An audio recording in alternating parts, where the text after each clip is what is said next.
Welcome to red TV. నేను మీ తేజ. ప్రస్తుతం మనతో పాటు సీనియర్ జర్నలిస్ట్ దాము బాలాజీ గారు. నమస్తే సార్. నమస్తే. సో రీసెంట్గా జగన్మోహన్ రెడ్డి గారి పైన ఒక కేసు అయితే నమోదైంది. ముఖ్యంగా ఆయన ఒక వ్యక్తిని పలకరించడానికి వెళ్ళినప్పుడు గుంటూరు దగ్గర అనుకోకుండా సింగ్ అయిన వ్యక్తి ఆయన వెళ్తున్న కాన్వే కింద పడిపోవటం, ఆయన కారు కింద పడిపోవటం, ఆయన చనిపోవటం, ఇవన్నీ కూడా జరిగాయి. సో రీసెంట్గా ఆ కారును కూడా ఏదైతే బుల్లెట్ ప్రూఫ్ కారు ఉందో దాన్ని కూడా పోలీసులు నిన్న తీసుకున్నారు అదుపులోకి. అండ్ తర్వాత ఆ కాన్వేని డ్రైవర్ ఎవరైతే ఉన్నారో అతను చాలా విషయాలన్నీ కూడా బయటికి చెప్పేశాడు. జగన్ చేసిన అరాచకాలన్నీ నిజాలన్నీ కూడా బయటికి కక్కేశాడంటూ కూడా తెలుగుదేశం మీడియా కావచ్చు, ఇతర మీడియా సంస్థలు కావచ్చు, దీని గురించి మాట్లాడే ప్రయత్నం చేస్తాం.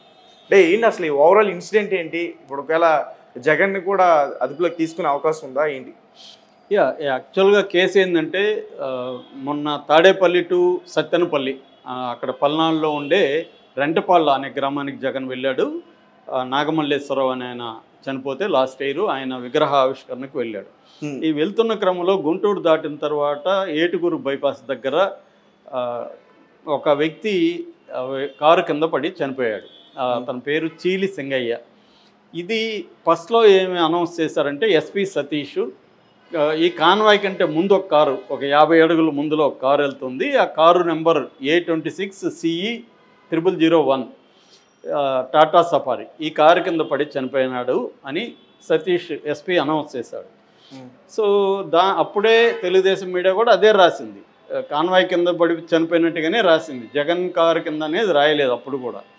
సరే అయిపోయింది, వచ్చేసాడు, ఇది గొడవలు జరిగాయి, అంత అయిపోయింది. దాని తర్వాత 3 రోజుల తర్వాత ఇప్పుడు ఒక వీడియో తీసుకొచ్చారు, 37 సెకండ్ల వీడియో. ఆ వీడియో ఏంటంటే బుల్లెట్ ప్రూఫ్ జగన్ కారు కిందనే పడ్డాడు, ఇదిగోండి ప్రూఫ్ అని క్లోజప్ షాట్లో ఉన్న వీడియో తీసుకొచ్చి మీడియా విపరీతంగా హైప్ చేసింది. దాంతో మళ్ళీ ఎస్పీ అండ్ ఐజీ సర్వశ్రేష్ఠి త్రిపాఠి ఇద్దరు ప్రెస్ మీట్ పెట్టి జగన్ చేసినట్టుగా మాకు ఆధారాలు దొరికాయి, ఫస్ట్ ఆధారాలు దొరకలేదు కాబట్టి మేము ఆ కారు మీద పెట్టాము, ఇప్పుడు ఆధారాలు దొరికాయి అని చెప్పి జగన్ మీద 105 BNS 105 అంటే culpable homicide not amounting to murder అంటారు అన్నమాట. అంటే మర్డర్ చేయలేదు కానీ నేను ఈ పని చేయడం వల్ల కొంతమంది చనిపోతారని తెలిసి కూడా ఆ పని చేయడాన్ని ఈ సెక్షన్ కింద పెడతారు. అల్లు అర్జున్ ఇన్సిడెంట్ కరెక్ట్గా ఆయన మీద కూడా ఇదే సెక్షన్ పెట్టారు. అంటే జగన్కి తెలిసిన వాడు కారు కింద పడతాడని జగన్ వారించలేదు, జగన్ అనుకుని ఉంటే అది వారించి ఉండొచ్చు అనేది వస్తుంది అనమాట. రెండో సెక్షన్ 49 పెట్టారు, ఇది కూడా క్రిమినల్ నెగ్లిజెన్స్. సో ఈ 2 సెక్షన్లు జగన్ మీద పెట్టారు. ఈ 105 అనేది దాన్ని ఏమంటారంటే నాన్ బెయిలబుల్ కాగ్నిజబుల్ అంటారు. నాన్ బెయిలబుల్ అంటే బెయిల్ రాదు, దాంట్లో 7 ఏళ్ల కంటే పైన జైలు శిక్ష పడే ఉంటాయి, 8 ఏళ్ల కంటే పడే ఉంటే బెయిల్ రావు. రెండవది కాగ్నిజబుల్ అంటే కాగ్నిజబుల్, నాన్ కాగ్నిజబుల్ అని 2 రకాలు ఉంటాయి. నాన్ కాగ్నిజబుల్ అంటే జడ్జి పర్మిషన్ లేకుండా ఎవరిని అరెస్ట్ చేయకూడదు.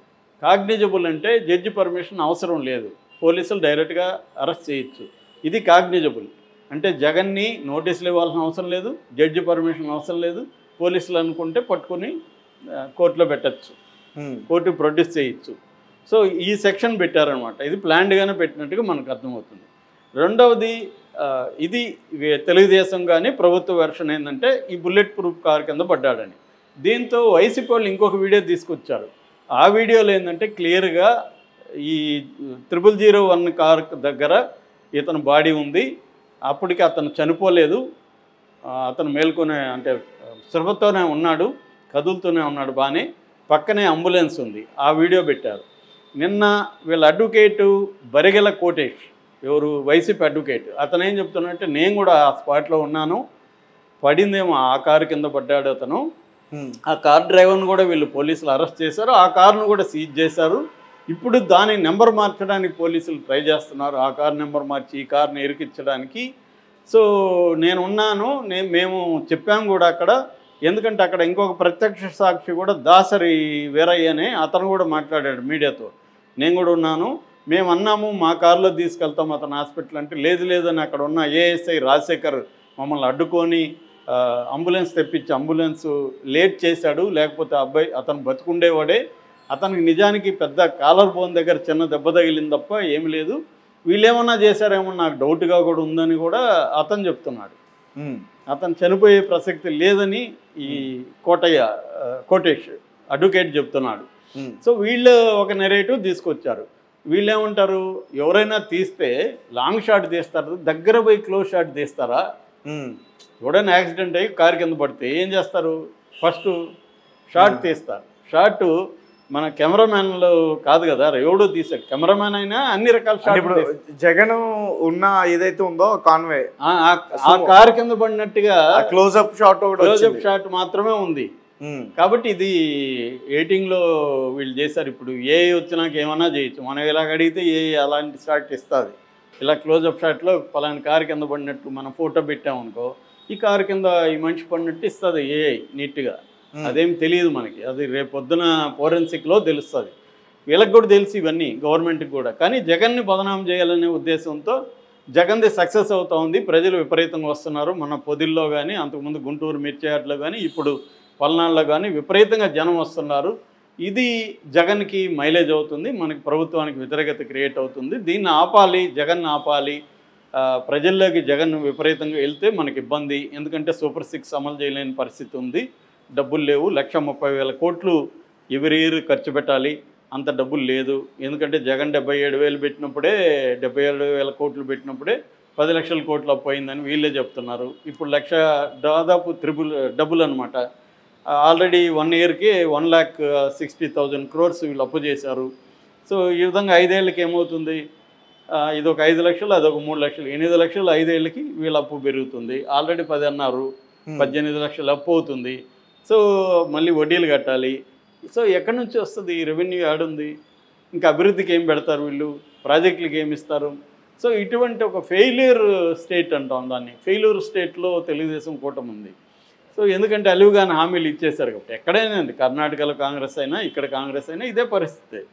సో ఎందుకంటే జగన్ కంటే మనం ఎక్కువ ఇస్తే మనకు ఓట్లేస్తారనేది లాజిక్ అంతే. ఇచ్చేసారు, ఇప్పుడు అమలు కాలేదు. దీన్ని జగన్ ఉపయోగించుకోవడం మొదలుపెట్టాడు. జగన్ కట్ చేయాలి, కేసులు పెట్టడం మొదలుపెట్టారు. ఇంతే జరుగుతుంది ఇక్కడ. మరి జగన్ అరెస్ట్ చేస్తే మనకు మైలేజా లేదనేది గవర్నమెంట్ చూసుకుంటుంది. మైలేజ్ ఉంటే అరెస్ట్ చేస్తుంది. ఎందుకంటే ఇది కేసు నిలిచేది కాదు. ఇప్పుడు రేపు మన అల్లు అర్జున్ దాంట్లో ఆయన పేరేమి నిరంజన్ రెడ్డి లాగా ఒక అడ్వకేట్ దిగాడు అనుకో, పెద్ద అడ్వకేట్. దీంట్లో ఇతను ప్రూవ్ కాదు అసలు. ఇతని మీద కేసే కొట్టించారు. 105 అసలు చెల్లుబాటు కాదు ఇతని మీద. ఇదంతా నిలవదు. ఏంటంటే జనంలో బదనాం చేయడానికి. ఇక్కడ కూడా రేవంత్ రెడ్డి తెలియదా, పోలీసులకు తెలియదు ఆ కేసు నిలవదని. ఎందుకు చేశారు? జనంలో ఇతన్ని అల్లు అర్జున్ని బదనాం చేయాలా, ఇతను తప్పు చేశాడనేది జనంలో నిరూపించాలి. లేకపోతే పోలీసులు కోర్టులో సాక్ష్యాలు పెట్టకుండా బయట ఎందుకు, మనకెందుకు వీడియోలు రిలీజ్ చెప్తున్నారు?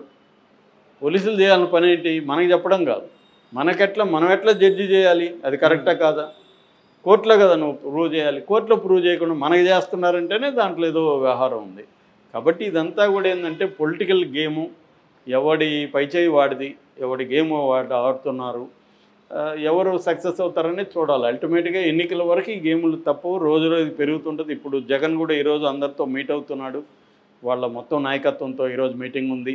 సో అగ్రెసివ్గా వెళ్దామని జగన్ ట్రై చేస్తున్నాడు. అరెస్ట్ చేస్తే చేసుకొని మీరు మాత్రం ఉద్యమాలు కంటిన్యూ చేయండి అని ఇన్ఛార్జీలను పెడుతున్నాడు. కంప్లీట్ ఫ్రీడమ్ ఇస్తున్నాడు. లీగల్ టీమును పెడుతున్నారు. కాబట్టి జగన్ ఫైట్ చేయాలనే డిసైడ్ అయ్యాడు. మామూలుగా యుద్ధంలో ఒక సామెత ఉంటుంది, best form of defence is offence అని. నువ్వు రక్షించుకోవాలంటే ఎనిమీ మీద అటాక్ చేయాలి. చేయకపోతే నువ్వు వీక్గా ఉంటే నీ మీద వస్తాడు. ఇప్పుడు ఇరాన్ ఏం చేసింది? సైలెంట్గా లేదు. ఇరాన్ అటాక్ ఓకే అని అటాక్ చేసింది. అటాక్ చేస్తే అవతలోడే సైలెంట్ అయిపోయారుగా. జగన్ స్ట్రాటజీ కూడా అదే, చేద్దాం, అటాక్ చేద్దాం అనేది. దానివల్ల ప్రజల్లో కూడా జగన్కి మంచి ఇది వస్తుంది. రోజు జగన్ పేరే మీడియా చెప్పి జగన్కి ఇంకా పేరు వస్తుంది. తెలుగుదేశం మీడియా అదెవరో చెప్తున్నారు, పాత ఏదో సినిమాలో ఉంటుంది కదా, ఫలాంది చెప్పిరాబో అంటే వాడు ఇంకేదో చెప్తాడు విలన్.